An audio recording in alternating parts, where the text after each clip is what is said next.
Akbar. Allahu Akbar. Allahu Akbar.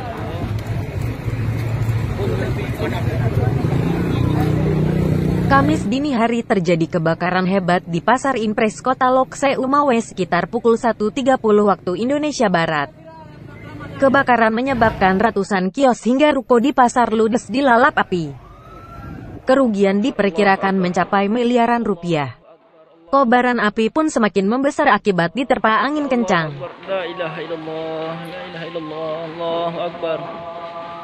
Allahu Akbar. Allahu Akbar.